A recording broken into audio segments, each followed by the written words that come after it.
What is going on, folk? It's NimbleThor here, and thank you guys so much for joining me once again in my mobile gaming quest of documenting playing a brand new mobile game every single day. And I am really excited today because today we're finally going to be able to play ChronoBlade. Yes, the much anticipated action brawler 2D fighting game is finally out on mobile, on iOS and Android. I remember this game being announced all the way, I think, back in 2012 or something around that time. So it's been a long time under development, but it's finally out now. You should be able to download it, and I have left, as always, the download links down in the description box down below. So the big question, of course, is that after so long development time, is the game actually worth playing? And that's what we're gonna try to answer here today as I talk about what I like and what I dislike about the game. So first up, of course, is the combat, because with any of these action fighting games, of course, the combat and how that overall feels is of course a big part of the game. I do like that we unlock all 4 characters to begin with, so that's the first thing I would say about the combat,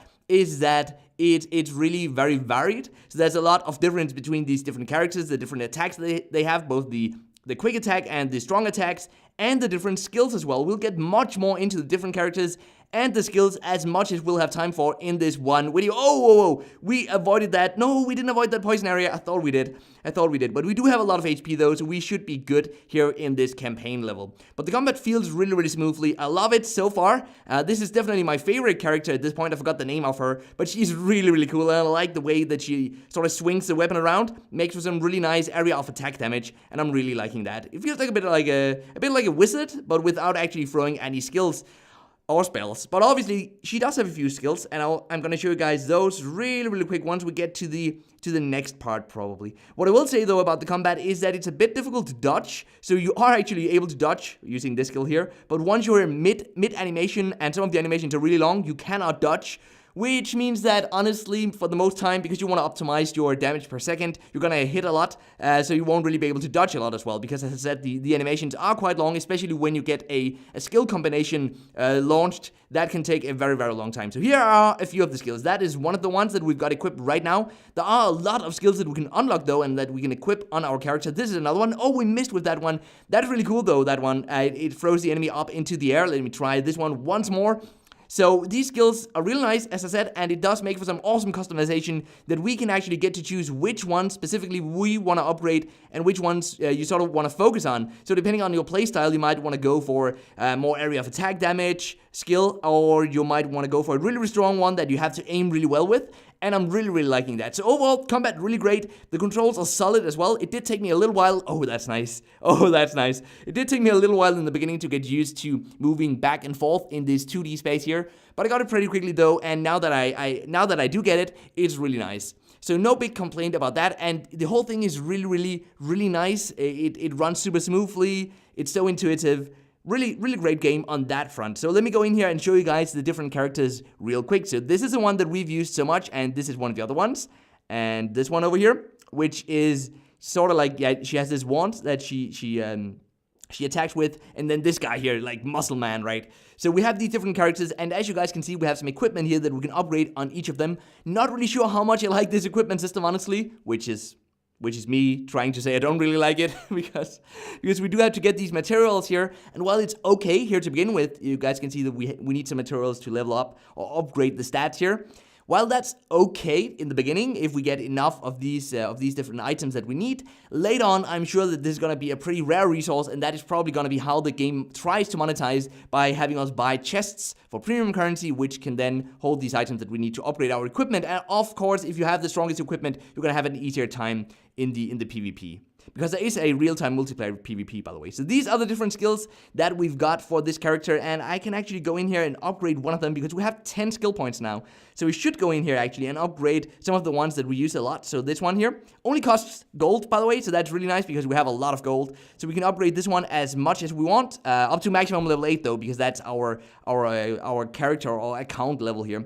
So we want to upgrade this explosive one as well. I use that one a lot, and it's really, really cool. So now we have run out of skill points. You guys can see that we're going to regenerate some more skill points though in only 9 minutes.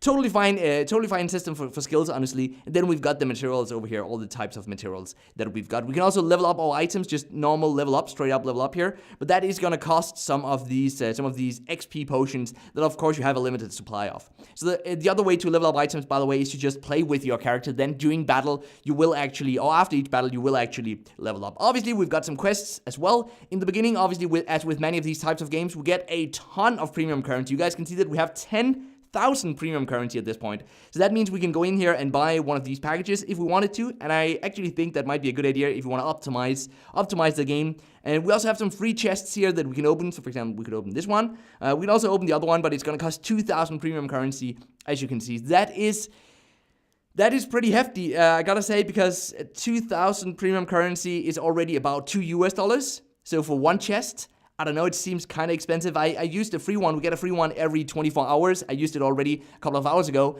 and I only got one item. So I'm not really sure if that's going to be worth it, honestly. We've got guilds coming later on, by the way, and then the leaderboards over here in the bottom right corner. But I want to show you guys the limited dungeons, because they were actually really cool. So they are some really strong enemies. You guys saw that we could choose the difficulty level there, but I'm going to play with this character because she is really strong against this specific boss here. So obviously I'm going to choose this one. These bosses are really difficult though. I played with some of the other characters that I'm not as good as, because I've played mostly with this one. And I tried to beat the bosses, and they were surprisingly difficult, I will say. So even though there is an auto system in this game, you definitely cannot use that against these boss battles here. I don't think you'll be able to win using that. Honestly, I wouldn't really know, because I haven't used the auto system. Oh wait, there isn't any auto system here in this game mode. Ah, interesting. Okay, so that actually answers it. Of course, you can't use it then. So you can only use it, the auto system, to really grind the main levels. I guess that makes sense. Like, if you want to have an auto system in there, that is how the auto system should work, I think. So that you can't use it in PvP, you can't use it when you're doing these sort of dungeons or boss monsters. So you can only use it when you really have to grind anyway. Not that I've seen a lot of grinding at this point in the game so far, so I'm quite okay with that, but I do expect later on that we're gonna need to grind quite a bit if we want to get all of the, oh, no, oh, we couldn't get out of that area. If we want to be able to continue upgrading our different equipment pieces. We should be able to beat this guy pretty easily at this point. Yes, we got him with only one more skill. We actually got him there. That is so cool. So this is where we get some XP. We get quite a bit of XP actually from completing these, and we can complete a bunch of them each day, 3 times, each of them each day. So that's definitely about, I think, maybe 30 minutes, 40 minutes, maybe even an hour of gameplay, depending on how fast you are. But let's get to the probably the most important and sad thing though, is the energy system. Because yes, there is an energy system, as you guys can see up here. There's an energy system, and you can buy more energy for premium currency. You do get more and more max energy as you level up. And to begin with, of course, we have a lot of energy. As you guys can see, we already have 200 out of only 116 that is actually going to be automatically regenerated. We do get more energy. We can go in here and collect more energy later on. I think it's every 4 hours. Let's just go into one more battle here with one of the other characters, so that at least you can see one of the other ones. Which one should we choose though?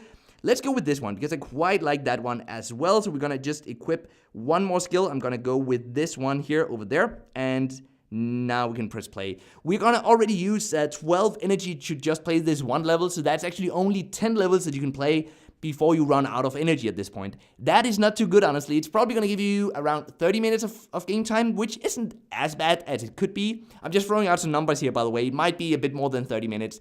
I don't know. It depends also on whether or not you level up, whether or not you complete some missions that are going to reward you with more energy. But regardless of any of those systems, I really do not like energy systems just overall, as many of you guys probably know. But I will say, though, that the combat in this game is just so cool. Now that we're in the campaign level again, I'm reminded about it once again. It is just so nice that I'm probably gonna live with the energy system, honestly. And I think that the developers know that we are probably gonna think like this. We're gonna live with the energy system because the rest of the game really just holds up. That doesn't mean that I still don't like it. That doesn't mean... Wait a sec, I confused myself. It still means that I still don't like the energy system. It just means that I can probably live with it because the rest of the game is really solid. Whereas many of the games I usually play, I play a lot of games, for every game I cover here on the channel, I probably play at least 1 or 2 extra games. So I don't really know. I play a lot of them that are just kind of boring, where the combat is just kind of boring. It feels like it's just there to really drag out time. There isn't any nice skills. There isn't any, it's mostly just there for the auto system to kick in and you to spend the energy and spend some premium currency. But in this game, it's really nice. I'm gonna stop ranting about the combat system now, but it really made a good impression on me, honestly, and that's why I really want to encourage you guys to at least go check out this game, regardless of the energy system. I'm gonna show you guys just real quick. If we turn on the auto system right here, you can see how it plays. So it plays pretty well. I feel like we lose a bit more HP than we would if we played it normally, but it's not too bad. You guys can see we should probably be able to finish this level at least, even with the auto system on. But the arena system, by the way, the online real-time PvP, I'm not going to go into that right now because matchmaking at this point actually takes quite a long time. So I don't want to get into that. I don't want to bore you guys with that. I think around 1 minute of matchmaking time is what you should expect. And I was also matched against players that were better than me, which I guess is to be expected because I'm new to the game, so most people are probably better, right, if they played for a longer time. But still, I feel like it's a bit weird that we're not matched against players that at least are also right now playing their first match. I clearly played against people who'd played other arena matches because they already had arena points, and you only get those by fighting in the arena. So I guess at least on the positive side, I guess we can tell by now that it is actually other people that we're playing against, actual real-time players that we're fighting against. Because otherwise, why wouldn't they just make it so that we fight against a bot in the beginning and we will easily be able to win that match? I'm gonna turn off the auto system here because we want to go for this boss battle here because these boss battles are always so nice. And also we have to use a couple of our skills because I haven't showed you guys those yet on this character. So let me use a few of those. No. We have to be careful here though. Okay, let's use this one first. Should be kind of cool. Yeah, nice. Wait. Whoa, it really killed us? Wow, I'm surprised. I mean, I know I haven't played with this character a lot, so I haven't upgraded the skills. I haven't upgraded a lot of the equipment on this character. Still just surprised though that we died so quickly. So I guess in order to be able to play with this character, we now have to go in here and actually upgrade some of the skills, or just stick to one of the characters that we played the most with, which would be the other character that I played with before. But honestly, guys, what do you guys think about this game? I'm really hyped for it. I do realize it has some flaws. It has an energy system that could become a real problem later on, and yes, it is definitely pay to win. It definitely is. No question about that.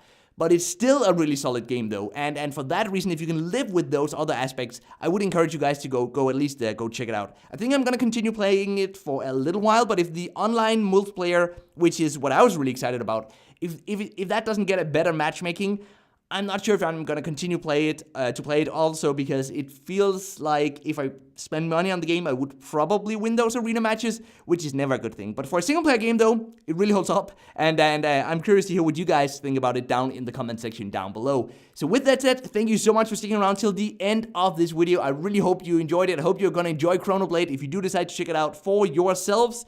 And if you're new to the channel, be sure to subscribe, by the way, because we do a new of these videos where we look at a new mobile game every single day from Monday till Friday. So leave a like if you like this one, and until next time, just keep gaming, stay awesome, and I will see you guys around.